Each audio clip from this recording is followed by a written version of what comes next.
Hi, Dr. Karen Can here. Welcome to another edition of the Spiritual Medicine Digest. And every week I give you tips on the ascension process, what's going on in the world right now spiritually and energetically, and how you can navigate your life with greater ease and grace. So this week is all about reactivity, meaning that there are so many things that are reflecting outside of us, kind of prompting us to have a check in with ourselves. How reactive are we? Now, why does that even matter? Well, here's the thing is that what's processing and healing in the inside world is often being revealed in the outside world for us to bring to consciousness, for us to see. Sometimes if we don't see something, we don't know it's there. Sort of like having an old closet you forgot about, and there's 10 years of dust bunnies in there.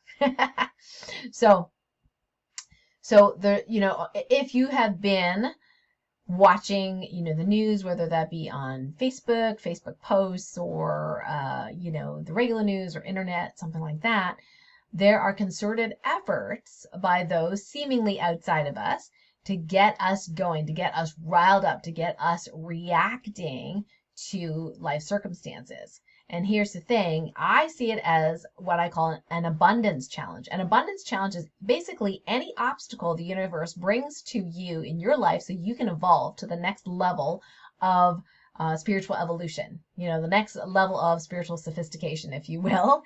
And this is not one's better, a person's better than the other, anything like that. We're all evolving on, in different ways and at different speeds. It's not good, bad, it's just different.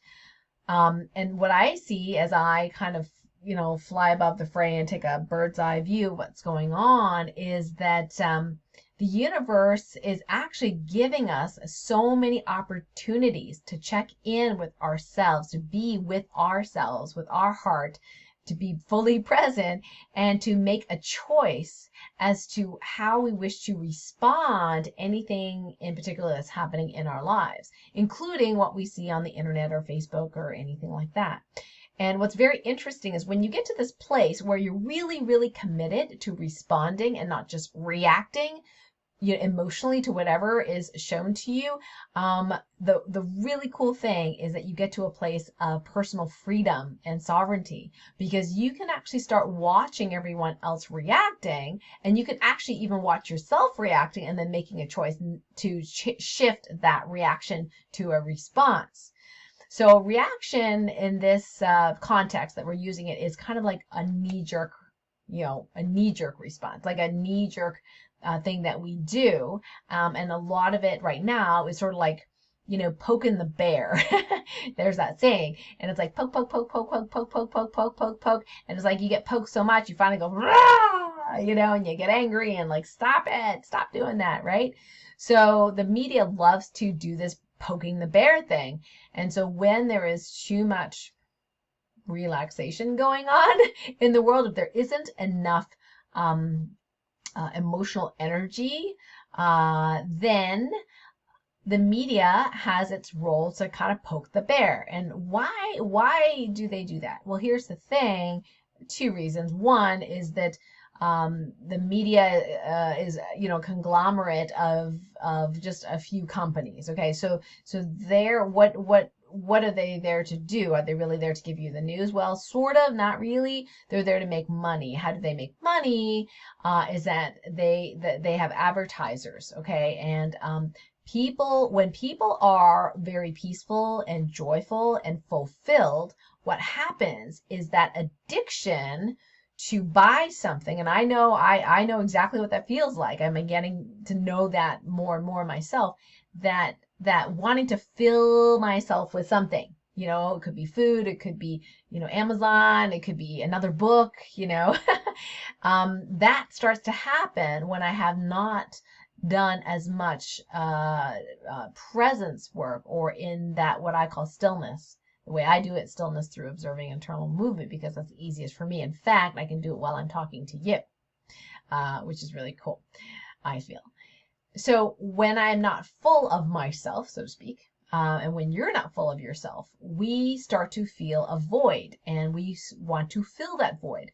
So we fill it with something. Sometimes it's shopping, sometimes it's getting a hit off something. And when we get a hit off something, we have an emotional reaction. So it can be very addictive to have drama, because we have that adrenaline rush, or that momentary dopamine rush, and it's addictive. And so we can't help sometimes but, look at this post or that post and share this post and get indignant about something. Okay, I'll give you an example from this past week. And and I'm not making a judgment as to whether you or me or anyone else is bad for sharing certain posts. I tend to share posts in the energy of curiosity. Do I share posts when I'm reactive? Yeah, sometimes. And then I go, whoops, I'm not perfect. So, and then do I share posts out of curiosity? Sometimes, but knowing that some people are going to be reactive to it. Yeah. Okay. Is that manipulative? Maybe. I got to watch that. So, one of the posts that was shared was about George Floyd's coffin size. So George Floyd is an African-American man that was supposedly asphyxiated by police brutality, by this one police person in Minneapolis. And so they had, his funeral, coffin, the whole bit. And then so these memes were going around about how short his coffin is. The guy was 6'6". How could he fit in the short coffin? Well, they had a point, right? So I think for me, it was like, that's kind of curious. And I'm thinking, if you did, if then there was some memes going around about how it was staged, his whole death was staged. He's not really dead. They put some other body in there, and because if you look at the video, there's different, scenes in there, like it's a movie anyway. So there's all these different things that are speculating. So I don't want to get into that, but there was this meme floating around there. And then there was another meme, floating around that I did share. And this one was sort of a wake up people kind of meme. And it was like, wait a second. So you and I are not allowed to go to, until recently, to the barber, the salon. We can't even have funerals for our own loved ones, but yet there's 500 plus people going to George Floyd's funeral. Like, how is that okay? And it's televised and a whole bit, right? Like, so, and some people were sharing this meme, like, okay, this doesn't compute. If you're that concerned about COVID-19, how are you allowing this kind of big, huge event to happen? There is either a concern about COVID-19 or there isn't a concern about COVID-19. You can't have it both ways, but the thing is that the media is there to sell stuff. And so the media has to rile you up. That is their job, to rile you up. So you can either choose to be manipulated or you can choose to respond appropriately, to, instead of reacting, to respond. And if you know that not everything you see on TV or media is true, then what do you have left? Well, it's sort of like you're left with you. You're left with you in your life. And here's the thing. If people are not happy in their lives, if they do not have inner peace, they will project outwards and will look for stuff in the outside world to occupy them, almost like an addiction, to occupy them, to keep them busy and riled up and everything like that. Because if you're kind of stressed and riled up and, oh, the world is this and the world is that, then you have an excuse not to do your inner work, right? But if you're in a space like me as a spiritual teacher, that's like the precise time we need to do our spiritual work. This is the best time. When we have these forces, which we all project into the outside world, our consciousness projects our reality. That's how it works in quantum physics. So you and I are equally responsible for whatever's going on out there, okay, in real life, so to speak. So we can respond in a different way. And the cool thing is that the more people who are full of themselves, and I mean full of ourselves energetically and positively, the more we are going to be able to manifest a beautiful, joyful planet and a peaceful planet that we can all live in. I know sometimes it doesn't seem like that's possible right now. Some people get very dejected and very disappointed, and they're just trying to get through life and get to the end with as many toys as possible, because that's the only thing that, they think is going to that's their job, to just like have as much fun as possible, and then you die, and that's unfortunately a, kind of sad way to live. But I can't say I haven't been there, you know? So I'm imploring you to be in that place where to catch yourself reacting, and then make a choice. Go, whoa, I can feel my anger coming up, or whoa, my sadness. Oh, I feel dejected, and be conscious of, wow, this is what's happening in response to whatever it is I'm seeing, reading, experiencing, and then make a choice. Go within, do that stillness exercise is if it's helpful for you, and just feel what that feels like. Feel what that energy is in the body when that happens. And a lot of times what happens is it starts to morph and change and dissipate. And then guess what? When you're here, when you're fully present, when all the energies are back to you and you're full of yourself, that hole, that void, you're literally going into the void, actually, the creative space, if you will, or the creator. Some people call it source, some people call it the void, the stillness. By purposefully going there, your internal void of needing to be full of something, guess what? You become full of you become full of the source you, or the source version of you within. And then all this other distraction out there, that's all it is. It's just distraction.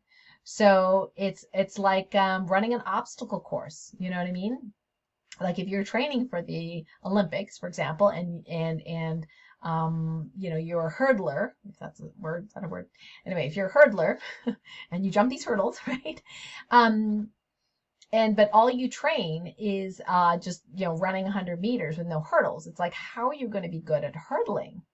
So here we are. We have a lot of hurdles right now that are in our world, and it's time for us to run those Olympics. So we need to train as quickly as possible how to do those hurdles with ease and grace. And have you ever seen some of these hurdlers, some of these athletes do it? It is beautiful, just how gracefully they just go over those hurdles, I can't imagine actually what I would look like trying to do that right now.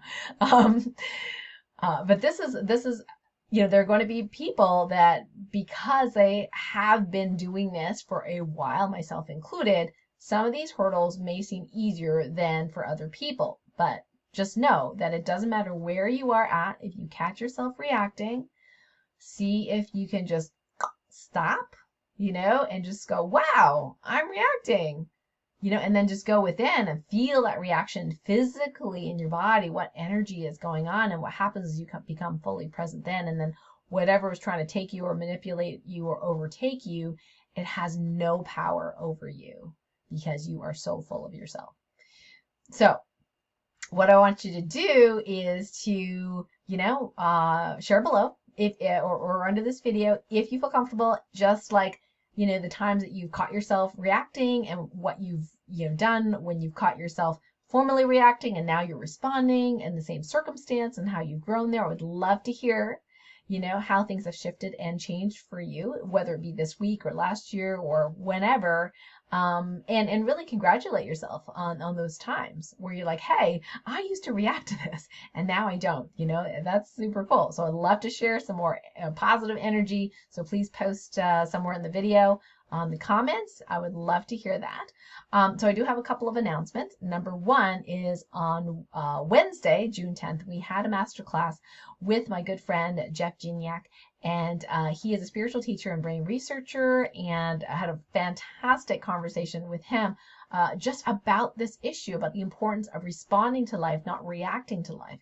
Because when you respond appropriately, the engines of the universe, if you will, start to respond back to you. It's like a relationship. And so you have this positive relationship between you and health, you and happiness, you and peace, you and joy, you and prosperity. Right? And so he's launching a new addition to his product, Life Response Frequencies, which I have and I use every day. There is an evolution of that. And if you previously bought that, whether it be sale price or regular price, you get that for free. You just get it upgraded in your student portal for free. Once a year, he puts this very, very important program on sale. So it's like less than half price. It's like $67 instead of $140 something, for this. And so you get all these MP3s that are and videos as well that are tools to help you be able to respond and not totally react. And in fact, I mean, like, I've been using it for a good year now, over a year now, and you know, I have to say I'm pretty happy with my results in terms of responding to life rather than reacting. And that's so important, because if you are responding, then the universe will respond in kind to give you more of what you want. If you're reacting, you get more of what you don't want. That's the bottom line. So anyway, we have a replay for you of Wednesday's masterclass, so you can check it out. The replay is going to be up through June 30th, and it's going to come down in July, because he actually has once a year, I said, he has a sale for the life response frequencies, and you can actually try it out. So you can actually download and get one of the MP3s called Infinite Possibilities. So if you go to the link that I'm going to post here near the video, you'll get to the replay page, and then you'll get to there's a little button there that says download my gift MP3, and then you can download Infinite Possibilities. Try it out, see if it resonates with you, see if you feel a difference, you know, and if you do, then you know, then this is the right timing for you to get the sale price for the life response frequencies. And then if you want to know more about the LFRs, you can just scroll down the page, and after you click the button, you'll scroll down the page to learn more about it, and also take advantage of the sale price, which is ending by the end of June 2020. So that's announcement number one. I'll put that link near this video. Announcement number two is the Light Warrior radio show on Monday is going to be kind of exciting, because I have a guest. His name is Mike Collins. And he is the founder of sugaraddiction.com. Now, he has had a very interesting story about addiction through his life, and there's so many people that I know still struggling, massively struggling with addictions, and the biggest addiction is sugar addiction. So he is going to share his wisdom around sugar addiction and how he kicked that habit successfully, and how he's helped thousands of others do that around the world as well. And you can check out his work at sugaraddiction.com. He's actually going to give away his book during the call as well. So you definitely want to come on Light Warrior Radio at 12 noon Eastern on Monday, the 15th. And to listen to the show live. And if you have any questions, you can actually even raise your hand and ask him live questions as well. So I look forward to seeing you then. And until next time, until next week, lots of love, and bye for now.